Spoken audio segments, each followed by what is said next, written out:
Hello, everyone. Thank you so much for checking out this video here on Show Style and Spirit. I am Ebony, of course, and as you can see from the title of this video, I will be taking a look down memory lane, particularly Season 5, Episode 13 of Love and Marriage Huntsville, To Be or To Yacht to Be.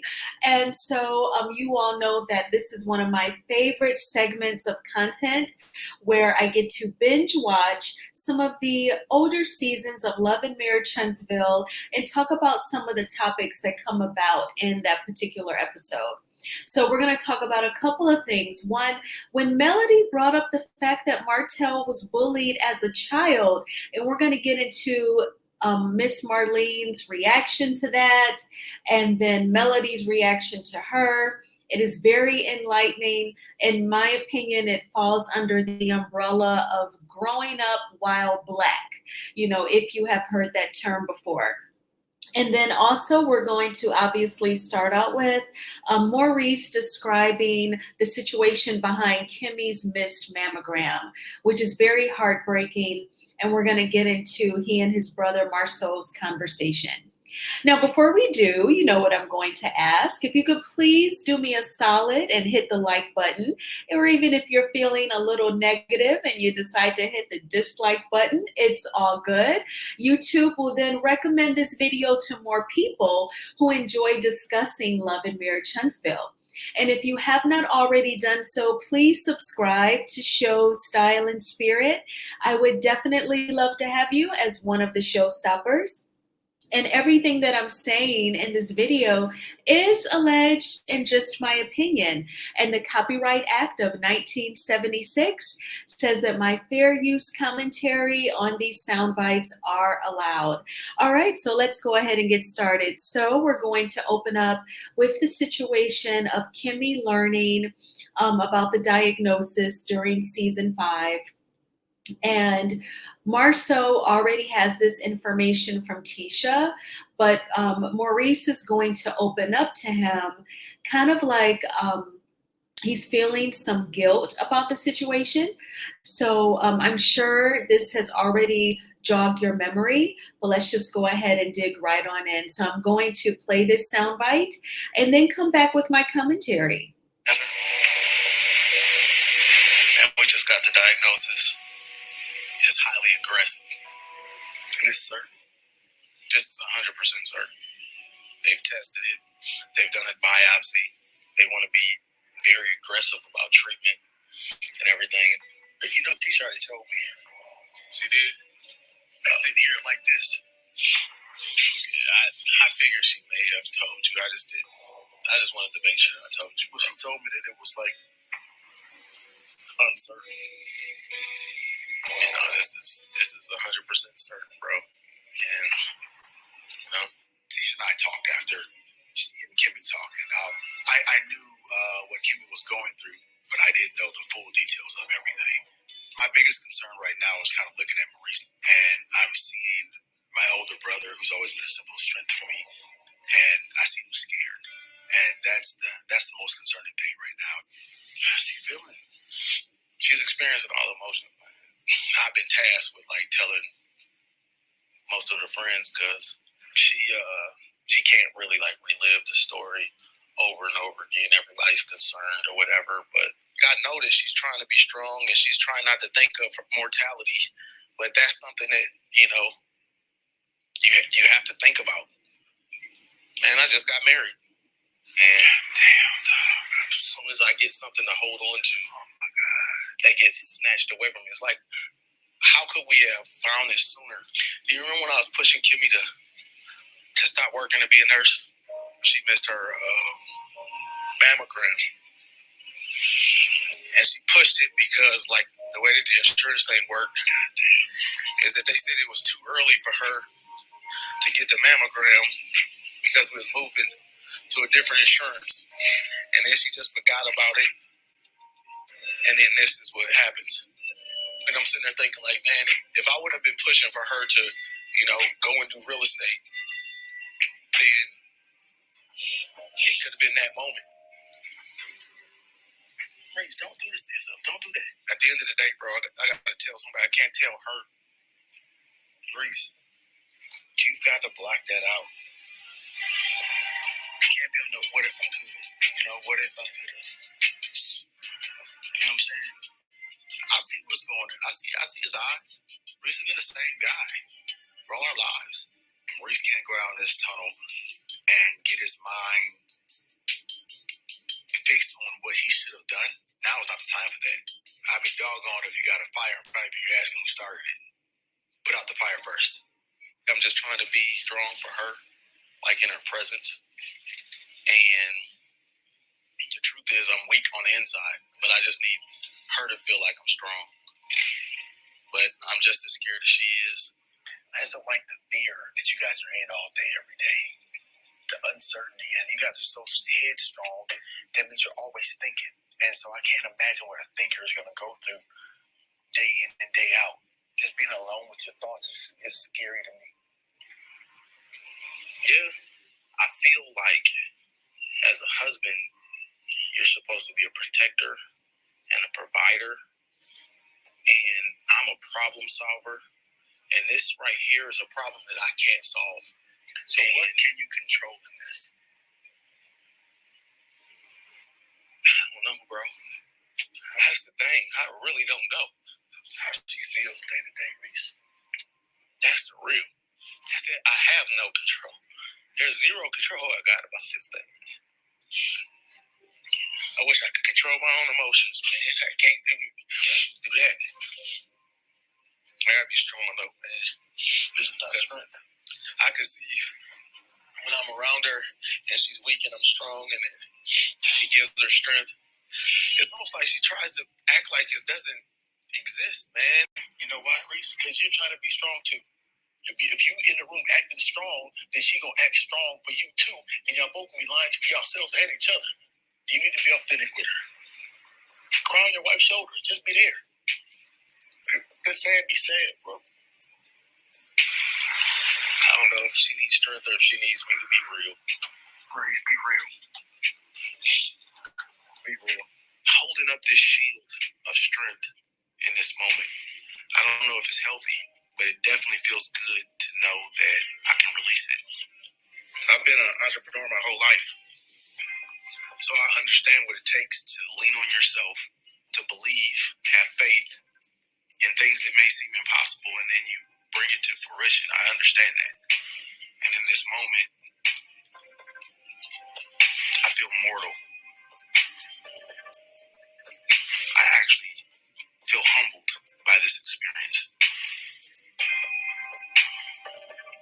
Because now I need God more than I ever needed God before. Oh. Okay, so in this scene, Maurice decides to go tell Marcel about Kimmy's diagnosis. And Marcel says, yeah, I heard it from Tisha, but Tisha was saying that really wasn't certain. And Maurice is like, no, it is certain. They've tested it. She's had a biopsy and it's very aggressive. So as a result, the doctors want to be aggressive about it. And he was basically saying, you know, this is so sad because I just got married. So this is season 5, which is 2022. And we all know that they got married August 25th, 2018. So the diagnosis was just a little after 3.5 years of being married. So to a lot of people, they're still newlyweds. And then they find out about the diagnosis. And Maurice says, just when I feel like I have something that I can hold on to, you know, this happens. And sometimes that is a song in the soundtrack of life, right? Sometimes something may happen. It could be a setback or devastating news. And you may think, oh my gosh, you know, just when I think I have something to hold on to, you know, then this happens, right? But then another song on the soundtrack of life will play, and it is a song of victory and new beginnings, and so, you know, and restoration. And we all know that Kimmy has finished all of her treatments, and she's looking great. and her hair is growing back, it's flourishing, it looks beautiful. And so she definitely has the victory.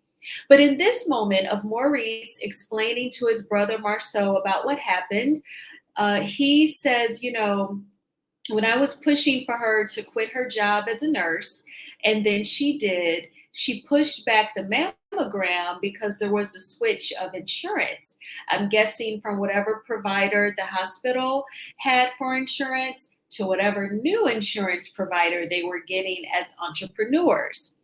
And then that insurance would not cover the mammogram until a certain time period had gone.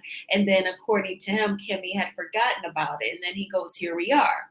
And Marceau says, don't do that to yourself, Maurice. Don't do that. And in his confessional, Marceau said, when there's a fire in front of you, you don't say who caused the fire. You put out the fire first, and of course we all know that Marceau loves to talk in fables. He loves to be this storyteller, kind of like Sophia Petrillo from Golden Girls, but she did it with like a lot more flavor, okay, and bravado. But Marceau makes the point that, now is not the time to beat yourself up about really pressuring Kimmy to quit her job as a nurse. Now is the time to support her, help her complete these treatments, and then help her to recover from everything that those treatments does to the body so that she can be healed, And then Marceau talked about, you and Kimmy are both, headstrong, so you think a lot. And, people who think a lot, you're thinking about everything and all the outcomes and what ifs, that's not good either. And then he posed the question, what can you control? And he said, I can't control anything. I can't even control my emotions. And Marceau said, you can control you supporting Kimmy. And that would be my biggest thing, right? I would say, focus on helping her get through the treatments, helping her not to give up or give in, but completing the treatments so that you can at least be on the other side of that, and go from there. And Maurice was saying, I just try to be strong for her because I feel like if I show my emotions, she'll get emotional and worried, and that could interrupt, this strength that we're having. And Marceau's like, no, she needs to see you how you truly feel, be real and show her the emotion. I have to say, I know that the Scotsmen, they're definitely not perfect. Nobody is perfect, but it's good to see two married Black men talking about their emotions in a scene. I think that sometimes amongst some Black men, there is toxic masculinity where they feel like in order to be a man, in order to be a quote unquote real man or strong man, they have to not show their emotions. They have to be promiscuous with several different women, and they have to be very harsh and hard towards people, including women. So to see these two married Black men who are very much so involved in their kids' lives show their emotions, show their fear and their sadness over the diagnosis, it was a great and significant, important scene to see amongst two Black men.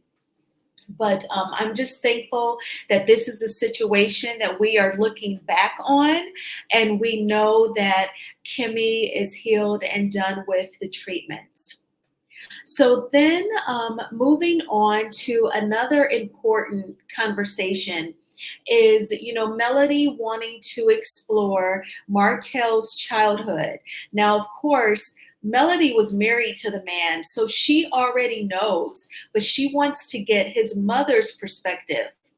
Now, Miss Marlene has a drink, okay? She has been inside to the bar. She said, I'm on the boat, honey. She's gotten her drink.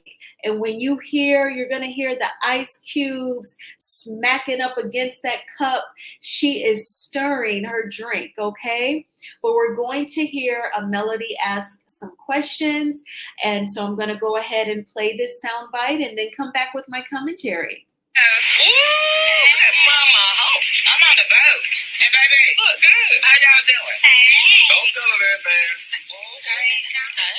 How you feeling? You'll get a tan over there. I already got one from yesterday. We was talking about Martell being healed from the divorce. She just listened to a song and they asked me that was a trigger. Like, what? But I didn't react. Yeah. That's you throwing them his ass. I'm grown. And certain things I accept. Your song, okay, it's cool. Because I guess that was part of your healing process too. I'm proud of you, Martell. I am too. A year ago, he would have went ballistic. Yeah. Yeah, but it's a new day. I'm with my family. I'm sipping now, so y'all just be happy and let it do what it do, okay? Mama Hope, when you grew up, did y'all used to talk about things like as a family whenever things, or did y'all just kind of brush over them and pass them, or did y'all have conversations? My life was totally different than y'all's today. You know, I work 2 jobs. I work my ass off. You know what I mean? So that's why when I go to work, they gonna do what they supposed to do. You know, and if they get in trouble, you know, and if I done told them, I'm gonna whoop their ass, but that's their mother. I just did what I knew how to do. Right. Yeah. Just be there, tell them right from wrong. Yeah.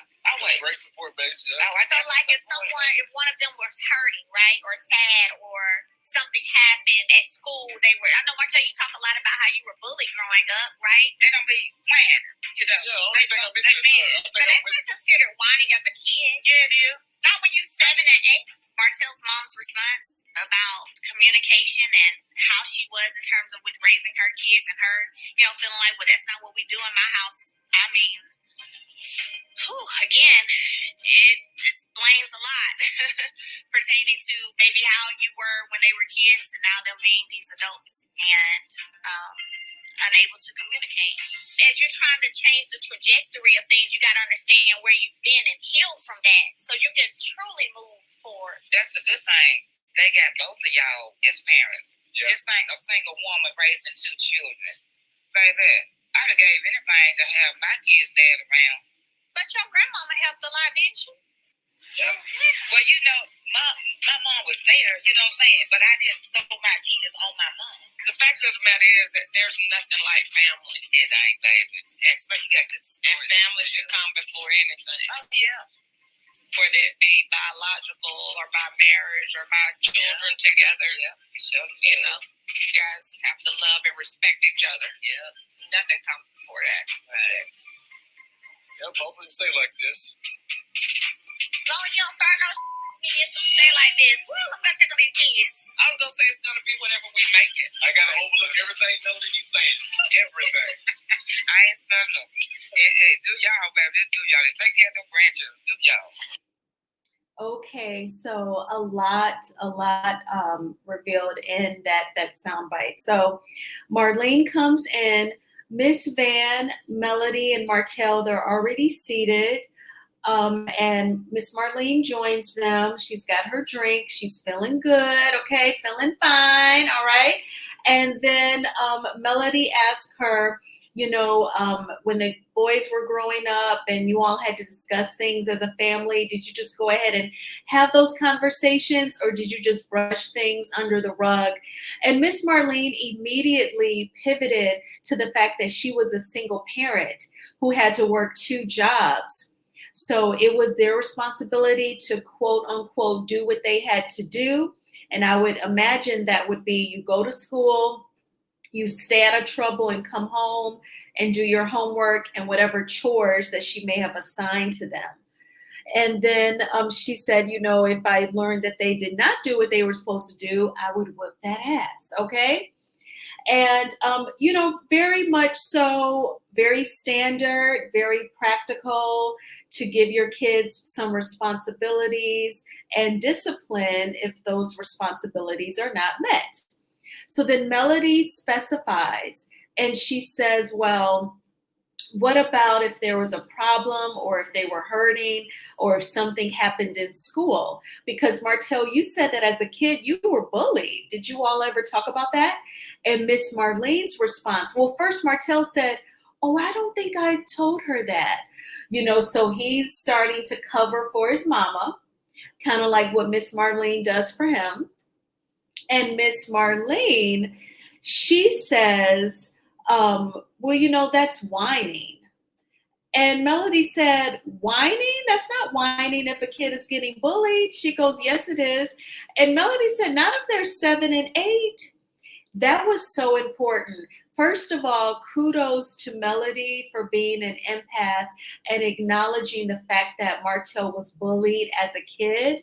We all know that bullying sucks, okay? Whether you are a child or an adult who is experiencing bullying. But she acknowledged that about his childhood. Miss Marlene's reaction was that was whining. And Martell obviously knows his mother, so he knew that she would respond. He may not have known she would use those exact words, that's whining, but he knew it would be in that department. So he immediately said, oh, I don't think I told her that. So he knew he didn't quite get the support in the arena of bullying.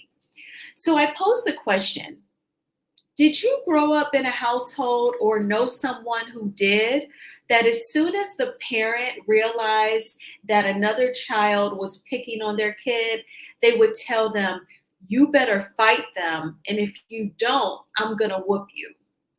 So my parents, they didn't raise me that way or my siblings, but I saw other kids' parents say to them, if you don't fight that kid, I'm gonna whoop you.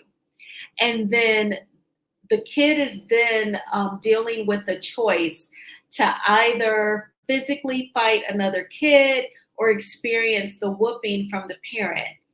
And every time, the kid chooses to fight the other child, they don't want the whooping. So although I kind of see the point, the parent is teaching the kid not to be fearful, to go up against someone who's picking at you and trying to harm you. You need to defend yourself. But it is still a very jacked up way of teaching the lesson. It's quite traumatic. First of all, you're presenting two options of violence to a child, and you're asking them to pick one of the options of violence, And, but again, I see the parents' intention. It's just like a very jacked up way to teach it. But that's what came to my mind in watching this scene of season 5, episode 13. Because Miss Marlene called a child speaking up about being bullied whining. And then, again, Miss Marlene pivoted to reminding Melody that, my life was not like y'all life. I would give anything for my kids' dads to be in their lives. So definitely, Miss Marlene, we acknowledge the fact that it has not been easy. It was definitely rough being a single parent. And then at the same time, you have to acknowledge the fact that you chose to have unprotected sex with those men producing your 2 sons. You already knew what time it was with those men. Like when we all have gone out on dates or made out or had sex with someone, you know what time it is, right? You know whether or not they are marriage material. You know whether or not they're taking you seriously. So definitely she knew what she was doing, in my opinion, as an adult, dating those men, choosing to be intimate with them, and then choosing to have the boys, So she has a very harsh way of looking at kids' childhoods. If there's any sort of trauma, it seems like her reaction is, well, I had a hard life too. But this is an important scene because it is eye-opening to some of the things that Martell dealt with as a child. He had to deal with them on his own because his mama would have just looked at that as whining. She may have also been too physically tired to sit down and listen to her kids' day, how their day went and what they were dealing with. Because she was dealing with working 2 jobs, just trying to make ends meet, and probably the frustration and perhaps depression of not getting any help from either one of their dads. So that is the dynamic that you deal with when, it's a trying situation for a child, and their parent is also dealing with a trying situation. It almost seems like she's lived a really hard life. And now in her older age, she gets to drink and go to the dog races. This could be the happiest that she's ever been, in these later years of life. So as long as she is experiencing health and happiness, that is something there. But what did you all think of these two scenes? What did you think about, with the difference in insurances and Kimmy's Miss Mammogram?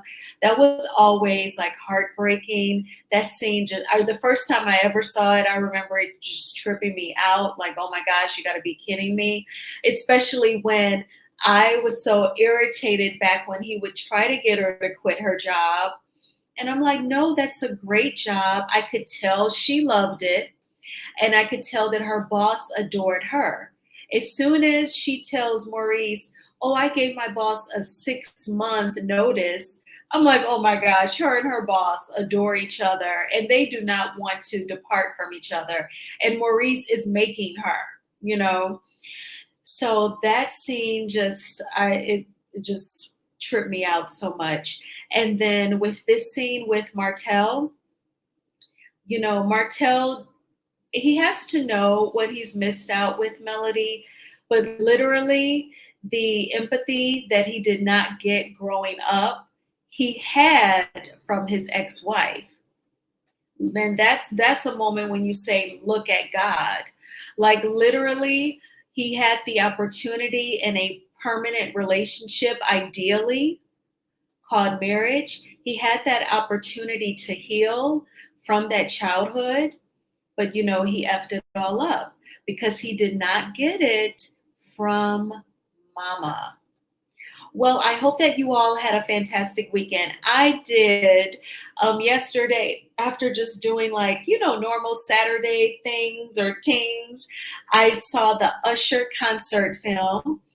After I posted the picture of the movie poster on my community tab, I realized that it said September 13th through the 15th. So I think it was just in theaters this weekend.